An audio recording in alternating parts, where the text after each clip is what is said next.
Ecopolítica é um termo, um conceito, uma prática que nós estamos interessados em estudar.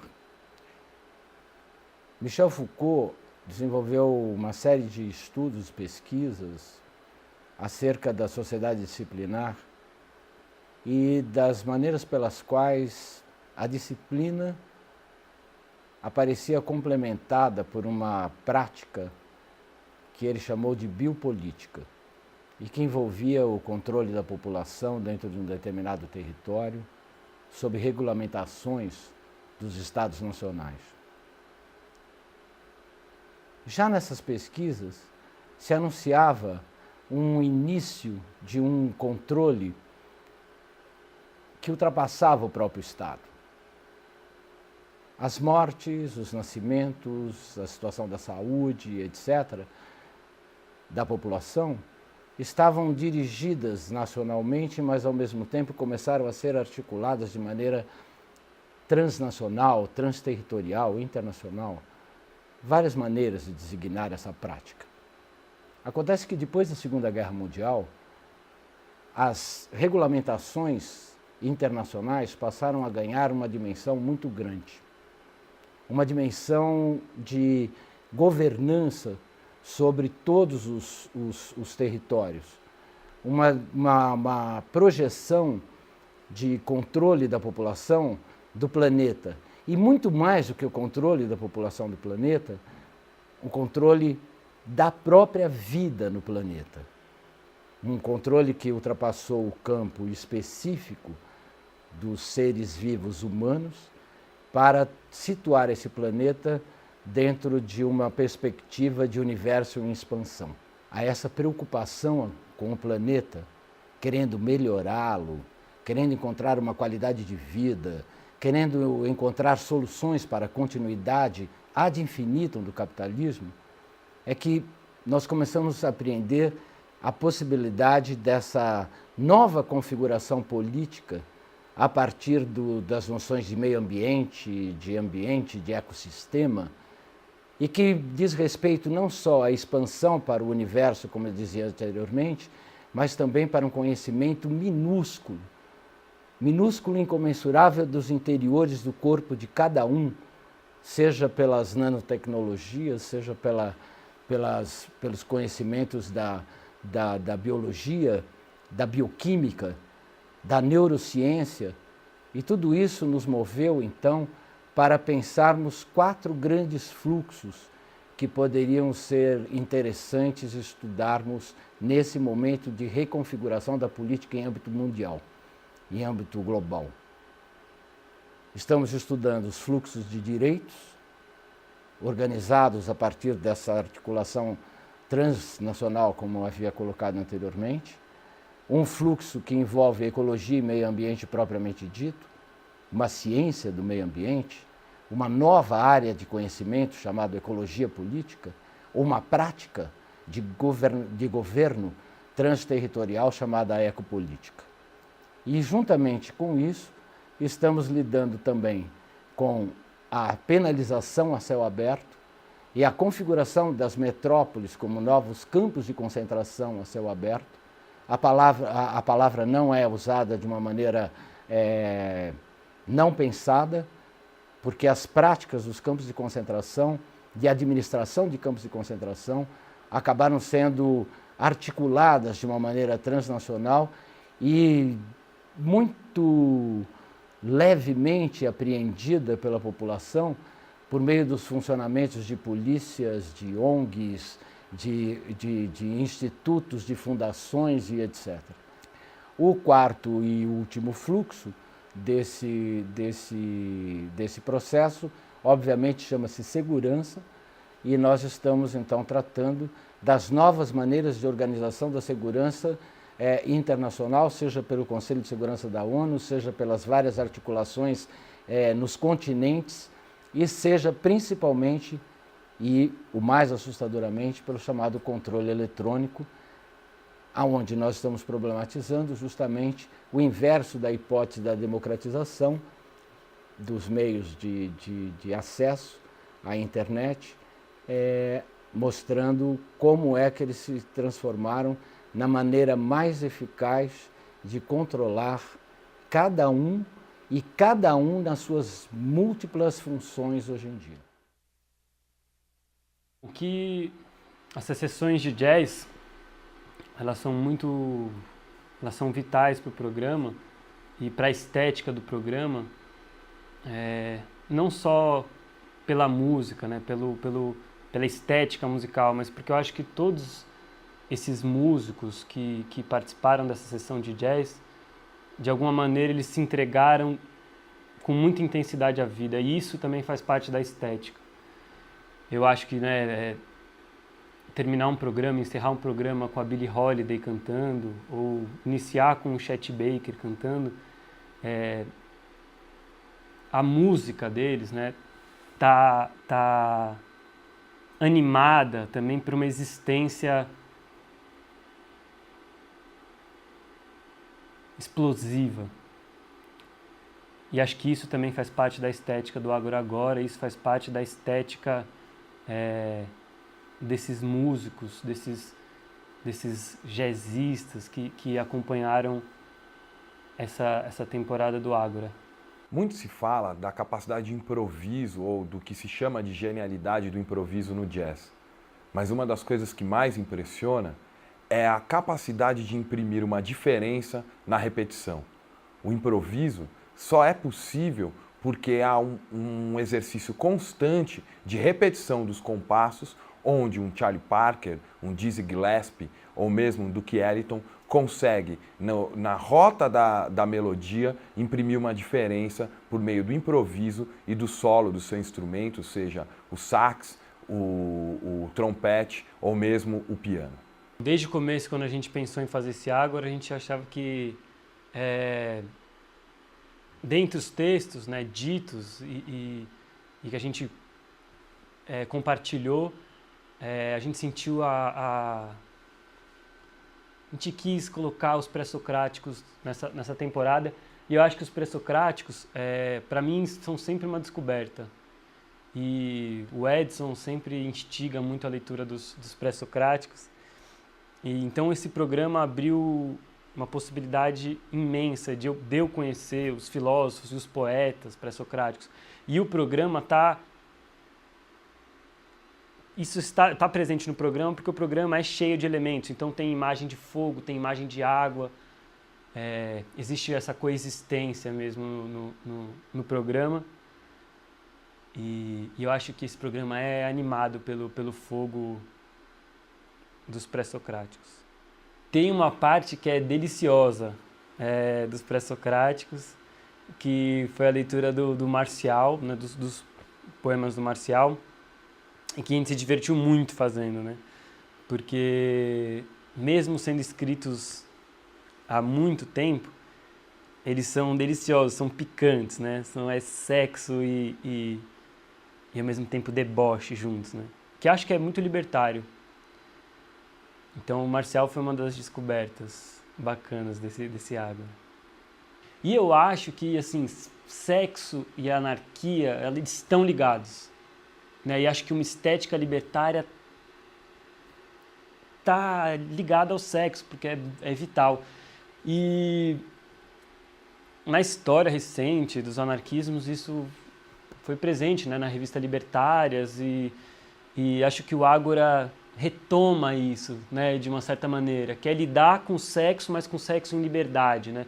Não como às vezes a gente caminha pela universidade, vê esses cartazes de festas e tal, convocando um monte de gente aí nas festas, onde vão ter as coelhinhas de não sei o que lá, não é disso que se trata, né? Aqui é de sexo com liberdade, de sexo libertário, de uma prática libertária, de uma postura estética e existencial libertária. Então, eu acho que o Ágora, isso pulsa muito forte no Ágora.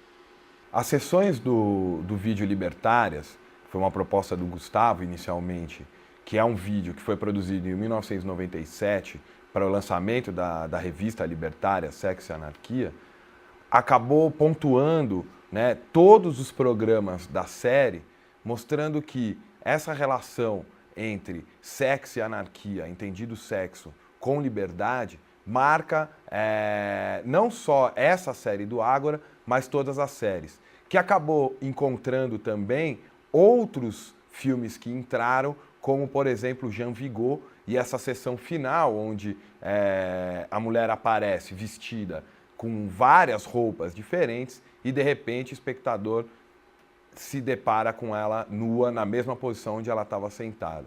Acho que isso também foi uma marca dessa série, no sentido de trazer não só, né, essa relação entre sexo e anarquia, mas a surpresa que isso pode trazer dentro do sexo livre.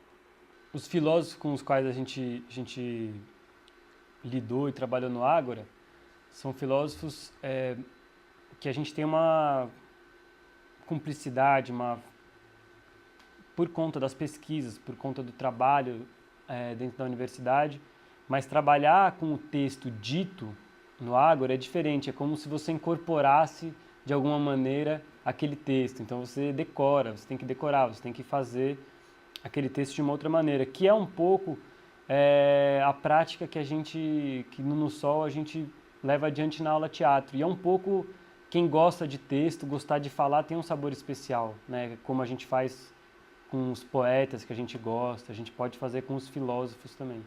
A leitura de filósofos e escritores libertários, em especial Michel Foucault, é uma marca do Agora Agora desde a primeira série. Mas o que é mais delicioso em fazer essas leituras nos programas é a intimidade que isso cria, que você cria com um texto, que a todo momento reaparece na sua cabeça em situações diferentes e parece que, ao fazê-lo, ele toma uma consistência diferente no que está sendo dito e escrito, de maneira libertária e como maneira de dar forma à liberdade. Talvez o esporte que deu sentido da luta em sua forma mais clara seja realmente o boxe. O boxe toma a luta como seu princípio, onde a vitória nem sempre é o mais importante, mas sim a continuidade da batalha.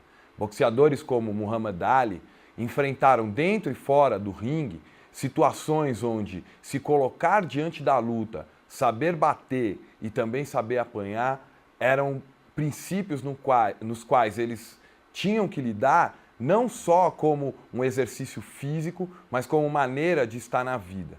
Então, quando você sobe no ringue, claro que você quer saber quem é o seu adversário ou com quem você vai lutar, mas o mais importante é a maneira como você se coloca na luta e a posição que você se coloca. O próprio Ali, que era o dançarino em cima dos rings, né, enfrentou talvez a principal luta da vida dele contra o George Foreman, depois de ter voltado de 1 ano sem lutar por conta da recusa em servir o exército dos Estados Unidos, e derrubou o Foreman fazendo o reverso da sua luta. Ao invés do bailarino, que se movimentava toda hora, ele ficou parado durante 8 assaltos, aguentando as porradas do Foreman, até achar o momento preciso, onde ele conseguiu encaixar uma sequência que levou o Foreman à lona. Foreman, que era tido como o homem mais forte do mundo, caiu diante de Muhammad Ali, odiado naquele momento pelo governo dos Estados Unidos, e mostrando nos ringues o que também era a luta dos negros pelos direitos civis nos Estados Unidos da América. A TV universitária não deve ter por referência nem a TV aberta, nem a TV paga, e tampouco se assujeitar às exigências de YouTube ou essas novas tecnologias que estão bastante desenvolvidas pela computação. Deve sim tragar várias coisas para dentro dela, provocar um certo canibalismo, mas principalmente propiciar condições para que experimentações estéticas sejam possíveis. No ambiente universitário, como divulgar resultados de pesquisas, como trazer uma inquietação que diz respeito, por exemplo, ao que nós fazemos com a pertinência do anarquismo, a problematização do anarquismo e as possibilidades de experimentarmos liberdade. Penso que é isso. para essa terceira série, nós decidimos tomar uma decisão mais explícita e ficarmos apenas em preto e branco. Simplesmente porque estamos fartos da cor, estamos fartos dos cortes muito bem elaborados pela televisão e pelo cinema, bem estudados, universitariamente bem conduzidos, roteiros muito bem acabadinhos, como se fossem todos preparados para tirar nota 10. E como isso nunca foi a nossa preocupação, mas a nossa intenção é provocar em quem está assistindo um momento de reflexão, um instante de quem está passando pela televisão e ouvir uma coisa mais ou menos incomum e também ver talvez uma imagem não tão comum e se olhar para a imagem de uma maneira mais detalhadamente, lembrar, puxa, mas eu já vi isso no cinema, mas era colorido, mas tem um efeito agora em preto e branco que provoca uma outra coisa em você, ou se nada disso acontecer, azar seu, não é? A nossa intenção era simplesmente acabar com essa história de muita cor, de muita luz, uma iluminação toda equilibrada, de muita preciosidade limpa, de muita asepsia. E isso tudo que nos incomoda fez com que nós escolhêssemos uma opção estética, que ao mesmo tempo é política, pelo preto e branco, por esquecer temporariamente as cores, por tentar trazer uma coisa mais próxima e cruel, como é o preto e branco, e ao mesmo tempo, quão interessante o preto, o branco, o contraste e algumas zonas cinzas, isso pode propiciar ao espectador uma reflexão um pouco diferente. Afinal de contas, nós não vivemos nem sob o branco total e nem sobre o preto total, mas nós habitamos sempre a região do cinza. E é essa região que nós sempre nos interessamos e acho que continuaremos nos interessando caso a gente venha produzir um Ágora Agora 4. Nós preparamos o Ágora Agora 3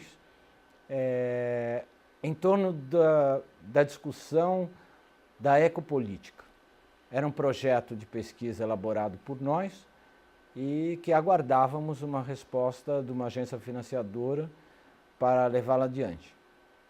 Quando nós começamos a definir a série inteira, nós recebemos a resposta que o projeto tinha sido aprovado pela FAPESP e aí ficamos muito mais empolgados e começamos então a estruturar os programas em ecologia, comida, moradia, despoliciar e a universidade propriamente dita.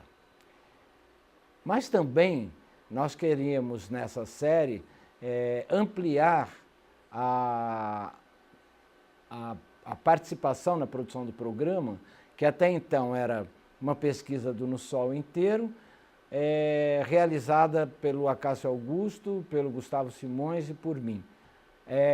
E nós vamos fazer um sexto programa que juntasse todas esse temário num programa que fosse composto de 5 mini-programas desenvolvidos por cada dupla de pesquisadores dentro do No Sol. Pudemos, com esse projeto financiado, investirmos na nossa aula teatro sobre o tema da terra, o Iponemata, que é o nosso boletim mensal, e a Flecheira Libertária, que é o boletim semanal, que estão no site do No Sol, todos eles giram em torno do tema da ecopolítica, e ficamos muito apreensivos com o resultado disso. Por quê? Porque o Ágora Agora 3, além de ser uma experimentação ético-estética, além de ser uma opção político-estética, ele também é um relatório de pesquisa. Os insurgentes, né? A série que a gente faz no Ágora e fez, né, desde do Ágora 2, é muito interessante, porque, na verdade, ela parte por meio de uma outra série de programas que a gente fez, né, que é Os Insurgentes, que foi uma conversação com anarquistas, né, de vários cantos do Brasil e de fora do Brasil também, né, além mar. E eu lembro que o que marcou muito nos Insurgentes, nessa série, para a gente pensar nessa série que virou No Interior do Ágora, foi o seu programa com o do Parafuso, né? Que foi o último, se eu não me engano, foi o penúltimo programa da série e tal, mas foi quando, de fato, assim, se diluiu muito, assim, da conversa, né? Porque vocês tinham uma proximidade, né? Por conta Diluir a figura do entrevistador e do entrevistado. Que já vinha se diluindo, né? Uhum. E vocês dois, por serem muito próximos e terem participado do punk, do anarcopunk, enfim, tinha uma proximidade muito... Era muito bacana ver vocês dois conversando. Propícia para a conversa que depois aconteceu no Agora, com as mãos. Né? Sim, e essa opção de usar as mãos, além de ser uma marca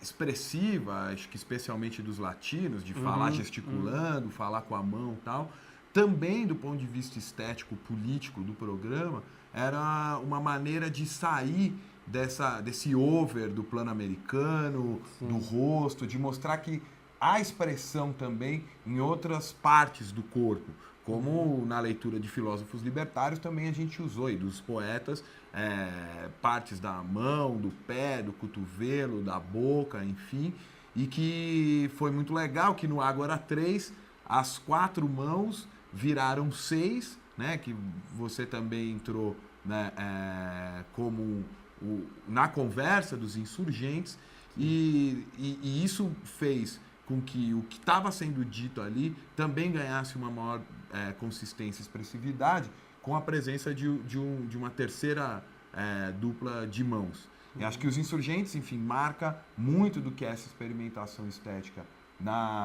no canal universitário, como uma outra maneira também de pronunciar uma verdade que expressa tanto as pesquisas e os estudos dentro do No Sol, quanto que a gente está querendo problematizar naquele momento, a partir do libertarismo, da anarquia e de problemas contemporâneos marcados ou pelo tema do programa ou pelo que está incomodando a gente naquele momento. Quando nós começamos a pensar o Agora, em 2007, a primeira figura que nós lembramos assim que seria imprescindível foi a figura do parresiasta político que havia na sociedade grega democrática. Essa figura, um pronunciador da verdade, não tinha nenhum compromisso com as autoridades superiores, não estava nem um pouco interessado em contemporizar, em moderar a sua fala, mas expressava no Ágora um conjunto de verdades que não eram pronunciadas.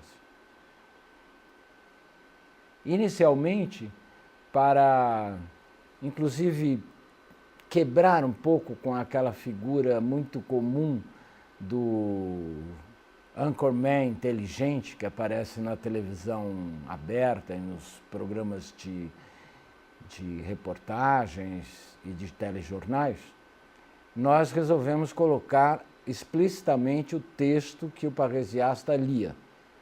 Ele não precisava se mostrar inteligente pela leitura no teleprompter, mas ele mostrava que havia um texto, sim, e que todo pronunciamento de verdade está elaborado anteriormente. Você tem, obviamente, uma verdade que acontece explosivamente por uma circunstância e é pronunciada de uma maneira intempestiva. Mas todo pronunciamento da verdade demanda uma reflexão anterior. O pronunciamento do parresiasta político, ele só não exige moderação. Ele se explicita cruamente. Então, se no primeiro e na segunda série do programa, nós tivemos, ou do anteprograma, né? Nós tivemos o parresiasta apenas comigo falando. Nessa terceira versão, nessa série atual, nós assumimos uma certa variação, uma certa diversificação do parresiasta e, ao mesmo tempo, algo intenso que nos une enquanto escritores do texto, enquanto homens que produzimos e realizamos esse programa, e decidimos então por um parresiasta de várias vozes simultaneamente, não é? Que é a maneira, inclusive, pela qual se pode perfeitamente conter a possibilidade do parresiasta político vir se tornar um demagogo, que é o que aconteceu na democracia ateniense. Quanto mais vozes disserem um texto produzido conjuntamente, uma verdade produzida conjuntamente, e uma verdade corajosa, sem temer os seus superiores, acredito que pelo menos para algumas pessoas isso também repercutirá como algo verdadeiro.